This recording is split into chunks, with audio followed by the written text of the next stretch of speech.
Yo, let me ask you a question. What makes a movie good?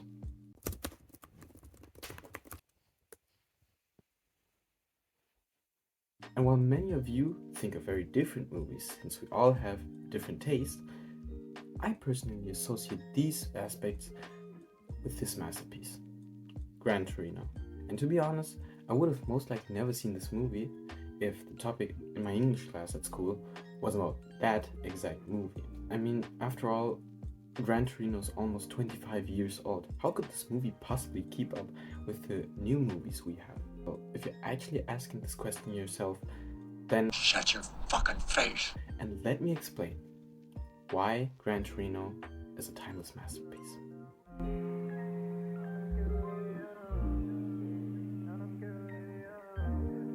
The fact that everything about this movie is incredibly thought out becomes clear even after the first time watching it. In order to fully understand the messages delivered by Gran Torino, let's first have a look at the plot. Walt Kowalski, an American veteran who served in the Korean War, feels lost and empty because his wife Dorothy died. His family doesn't really respect him because they only want his house and his car, and he doesn't wish to go to confession, even though the priest, Father Janovich, tries to convince him, aiming to keep the promise he made to Dorothy before she died. In the meantime, Tao, a young Hmong teen who actually is very friendly and rather shy, is forced to join a gang led by his cousin Fong, aka Spider. In order to join the gang, Tao has to steal Walt's 1972 Gran Torino. Yo, man, it's going to mint condition. It's in mint condition, man. Did you really have to repeat it, dude? Anyways, Tao is caught by Walt but manages to escape. Tao gets another chance by the Hmong gang, but his sister Sue protects him and tells Spider to leave Tao alone. But instead, the conflict escalates, and guess who's saving the day? It's Walt. After that incident, he's given many gifts by his Hmong neighbors. Sue explains that they express their gratitude towards Walt, who saved the family from the gang. However, when Tao apologizes for his attempt to try stealing the Gran Torino, Walt gets angry and tells him to leave. Can't blame him though. One day he witnesses how Sue gets sexually harassed by 3 black men, so Walt saves Sue by threatening the black man with his gun. On their way back home, Sue educates Walt about her culture and also explains that Tao is actually smart, but he doesn't know what his purpose in life is. He gets the opportunity to learn about the Hmong culture once again during a barbecue in which Sue invited him to. And, well, he also meets Tao there. I'd look down too if I was you. Dipshit toad, stupid. You're letting Click Clack Ding Dong and Charlie Chan just walk out with Miss What's-Her-Face. She likes you, you know. Though I don't know why. I mean, at least he didn't threaten to kill him this time. In essence, Walt just encourages Tao to build more confidence because he noticed that Tao was too shy to speak to his crush. But yeah, he's still pissed at Tao. To make up for trying to steal Walt's car, Tao works for Walt and they slowly but steadily bond. Walt teaches Tao how to become a man and even demonstrates how to appropriately talk to other men. Over time, they form a deep relationship and start trusting each other. Walt also buys tools for Tao's new construction job and covers the costs, insisting to get the money back as soon as Tao gets his salary. Unfortunately, the Hmong gang members cause trouble by putting out a cigarette on Tao's cheek, breaking his tools, shooting with guns at the house of Tao's family, and raping Sue. Ultimately, Walt realizes that Tao and his family can't live in peace, with the gang living in the neighborhood as well.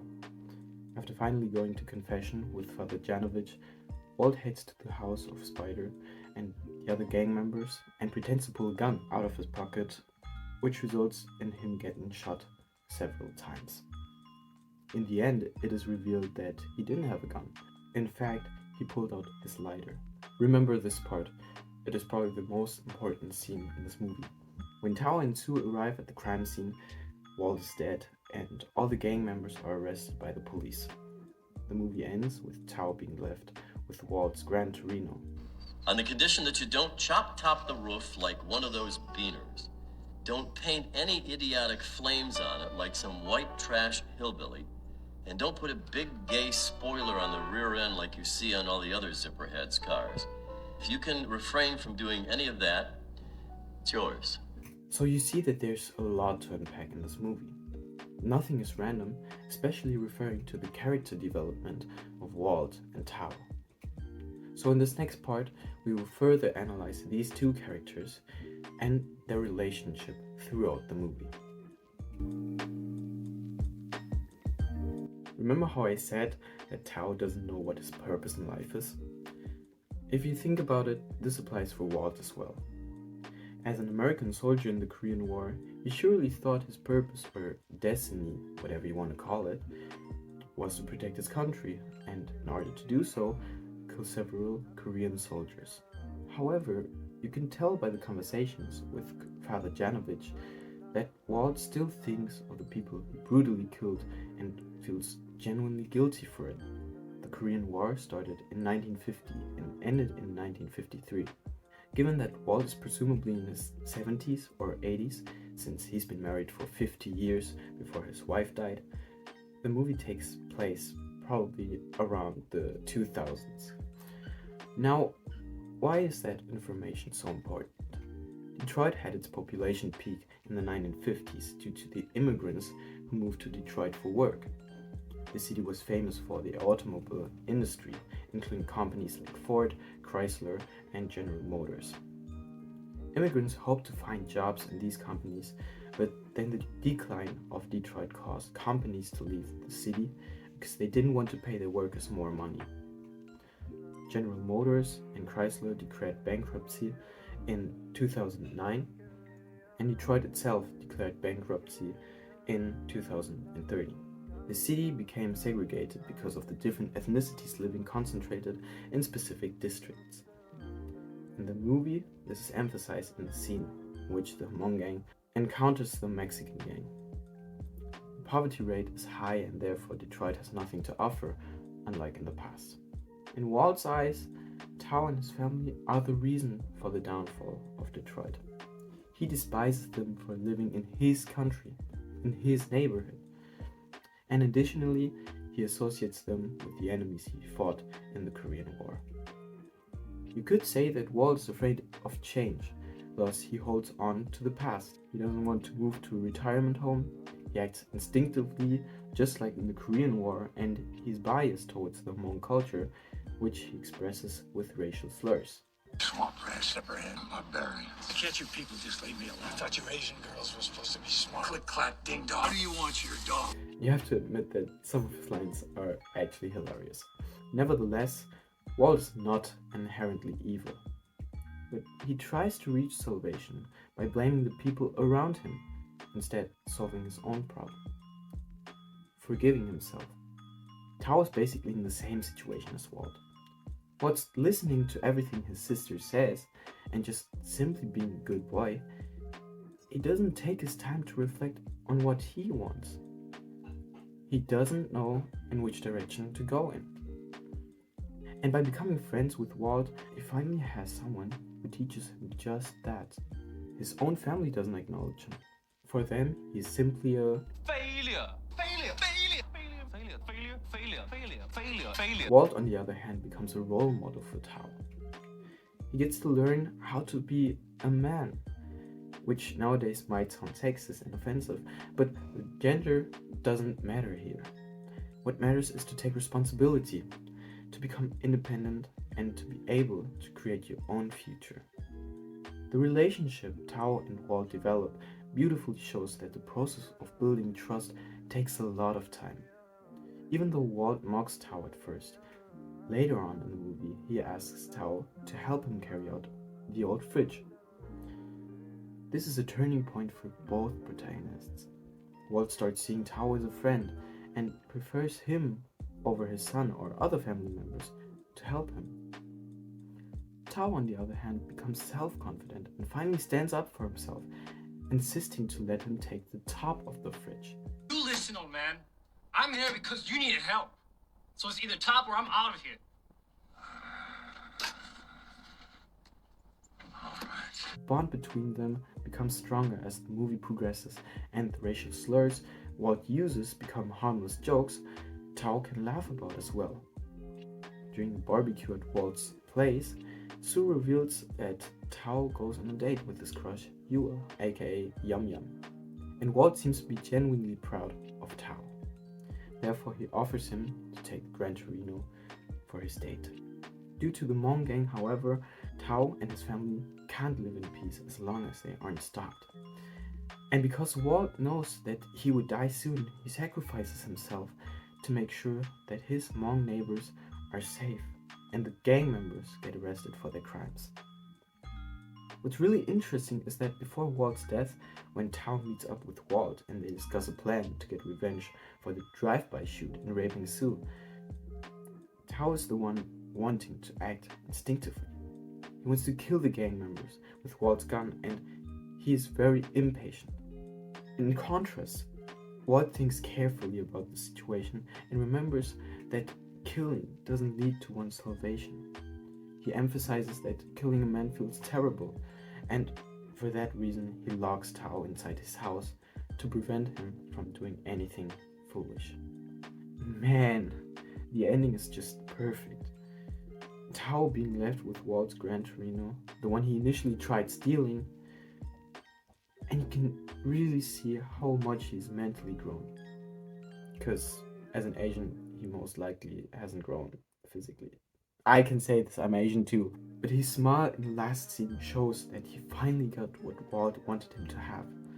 A car, a girlfriend, a construction job, and most importantly, a future. Last but not least, there are some symbols that we should take a closer look at. First, the obvious one, the Gran Torino.